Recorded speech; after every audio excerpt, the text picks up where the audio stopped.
Si hablamos exclusivamente del Partido Colorado, que básicamente es un partido hegemónico y que, salvo un episodio extraño, como dijo un dirigente industrial, refiriéndose al gobierno de Lugo, salvo ese episodio extraño, monopoliza el poder y digamos que tiene una influencia y una presencia muy grande en los otros poderes del Estado, dejando de lado únicamente, si hablamos únicamente del Ejecutivo.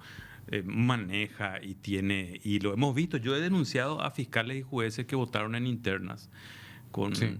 nulos resultados hasta ahora, así como existe toda una movida en distintos ámbitos para dejar impune lo de Hernán Rivas. También en su momento se hicieron unas movidas en el jurado de enjuiciamiento de magistrados para no sancionar a estos jueces y fiscales que activan en política. Porque eso es activar en política. Entonces, el Partido Colorado tiene una presencia incluso en órganos extrapoder, como la Defensoría del Pueblo. Y disculpen que me vaya un poco por las ramas, pero voy a aterrizar en la pregunta. Una Defensoría del Pueblo que está también cooptada por el Partido Colorado, que debería ser un órgano que controla el funcionamiento de distintos ámbitos del Estado con potencial de violar derechos humanos. Y que la única vez que escuchamos hablar del Defensor del Pueblo fue para pedir que destituyan a la directora del Buen Pastor por un tema que más se vincula a la corrupción eventualmente y no a los derechos humanos. Entonces, todos estos ámbitos están controlados para que no cumplan con su labor. En este contexto que tiene un desarrollo histórico que viene de larga data, y si nosotros analizamos el fenómeno del narcotráfico desde el punto de vista global de la historia del narcotráfico a partir del siglo XX, digamos que es un fenómeno que se manifiesta a partir del prohibicionismo y que es prácticamente también un fenómeno nuevo en la historia de la humanidad. El ser humano se relacionó de otras formas con las sustancias a lo largo de la historia.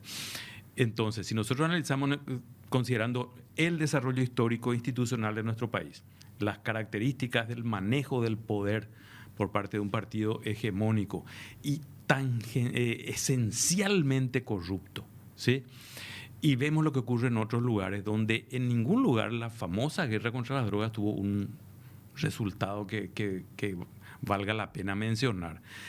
Lo de nuestro país es realmente ilusorio pensar en nuestro país que vamos a tener éxito en eso.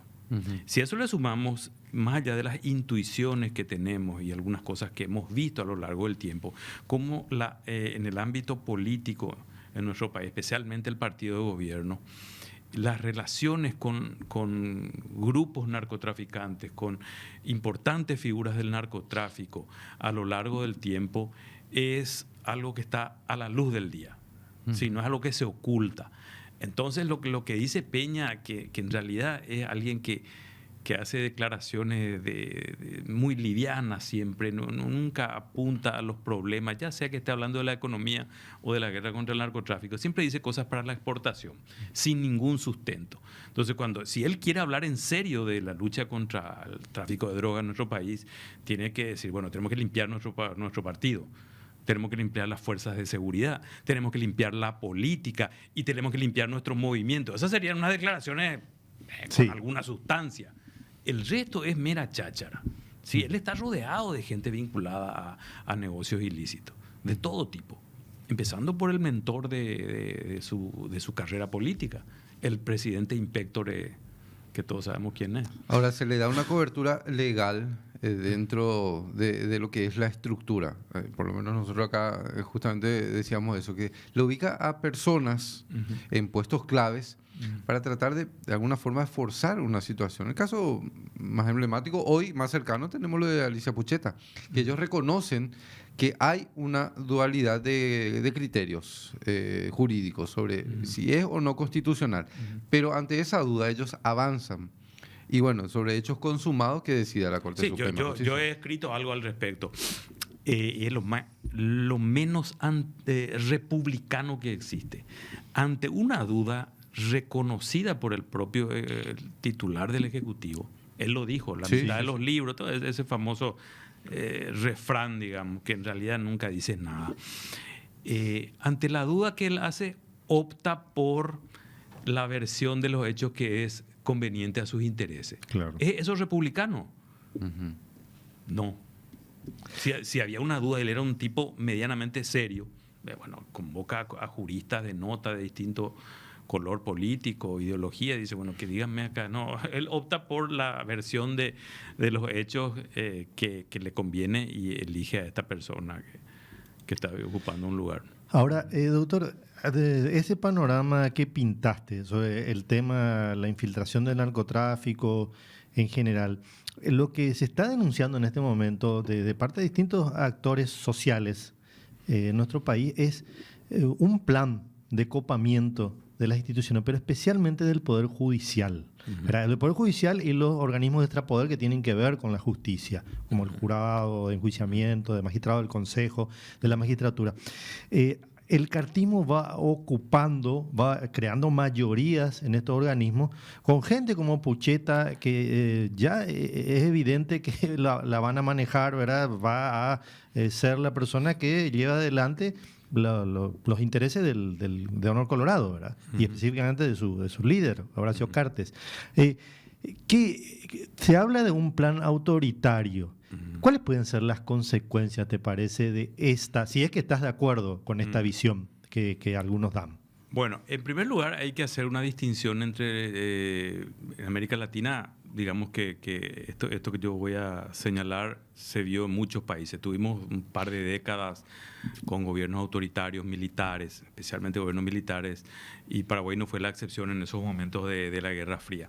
En aquellos momentos, y sobre todo en el caso paraguayo, teníamos un poder judicial absolutamente sometido a la dictadura, ¿sí? Sí. Y eso era algo que estaba establecido en el propio régimen jurídico. ¿Por qué digo esto? Porque el presidente de la República nombraba directamente a los jueces. Y eso era algo acorde a la normativa vigente.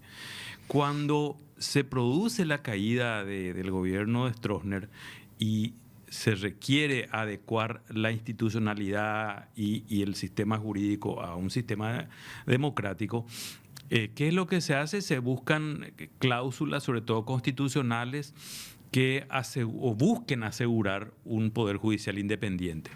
Sí, que no estaba asegurado ya por el diseño inicial. Había que someter al poder judicial. Entonces, ahí es que aparece esto que estamos viendo de manera así muy grotesca en este momento. No es que sea un fenómeno nuevo tampoco, pero el Poder Judicial tiene un potencial para ser independiente.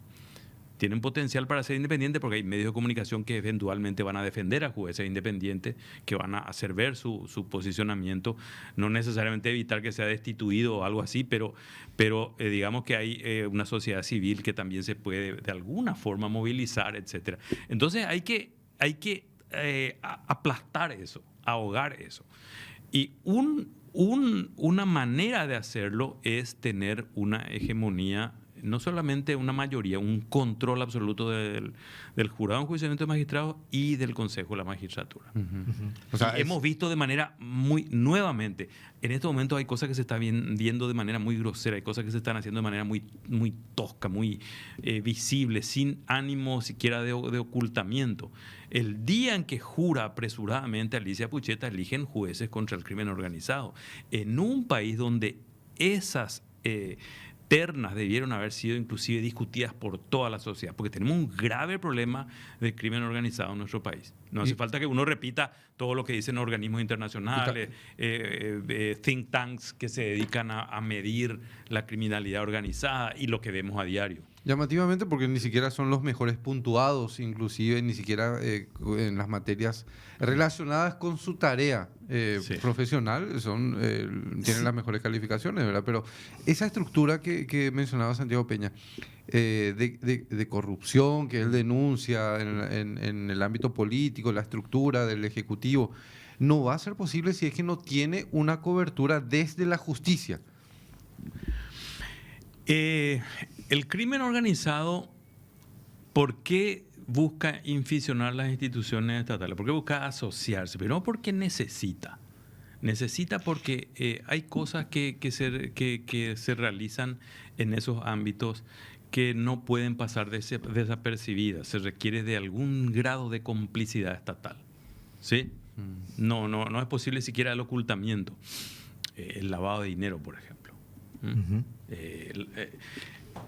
Que ciertas personas empiecen a tener una situación patrimonial que no se condice con sus actividades. ¿Sí? ¿Cómo se oculta eso? En algún momento salta eso. Y sobre todo el narcotráfico, que es una actividad que requiere de complicidad, cooperación inclusive, o patronazgo estatal. No es, y eso tenemos que meternos en la cabeza, no solo en Paraguay, en cualquier lugar del mundo, no es que el Estado se enfrenta a los narcotraficantes.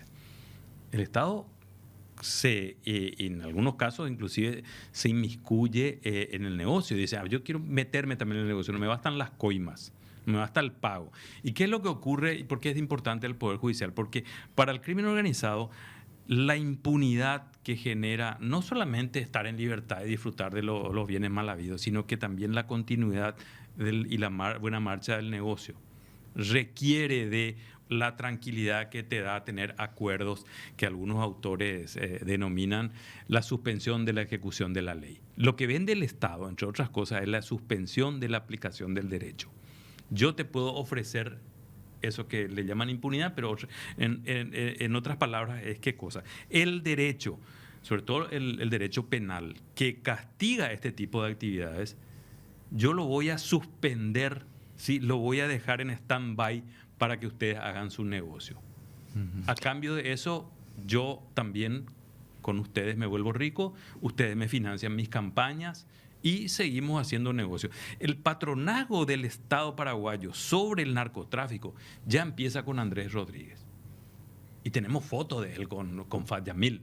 Y a lo largo del tiempo, esa complicidad estatal se ha visto de diversas maneras. En una semana hemos tenido 2 episodios vergonzosos que justamente significan un rotundo mentir a esa visión binaria, ¿sí? Dicotómica de que es buenos contra malos.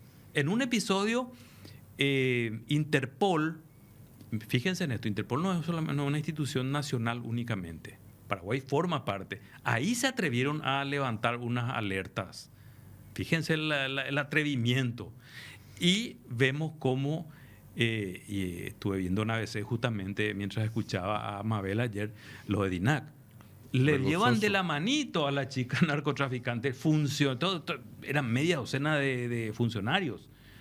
Por eso es que yo sostengo que ese tipo de actividades no se pueden hacer sin complicidad estatal. El narcotráfico ha funcionado siempre así. Voy a dar un ejemplo que a ustedes les podrá parecer no conducente a las conclusiones a las que queremos llegar, pero sirve porque es un episodio que efectivamente ocurrió. En la serie El Chapo, en uno de los capítulos, el famoso señor de los cielos, Amado Carrillo Fuentes, que fue famoso por introducir toneladas de droga en aviones, que después ya empezó a tener una flota suya. Él tenía los aviones, tenía la carga, pero no podía dar luz verde a esa operación que se iba a inaugurar de la mano de traficantes colombianos que proveían de la cocaína, hasta no tener un acuerdo cerrado con el Estado mexicano, a través de Genaro García Luna, que no es mi pariente, que fue secretario de Seguridad de Felipe Calderón. Estaban discutiendo cómo hacer eso, digamos que las cláusulas del acuerdo.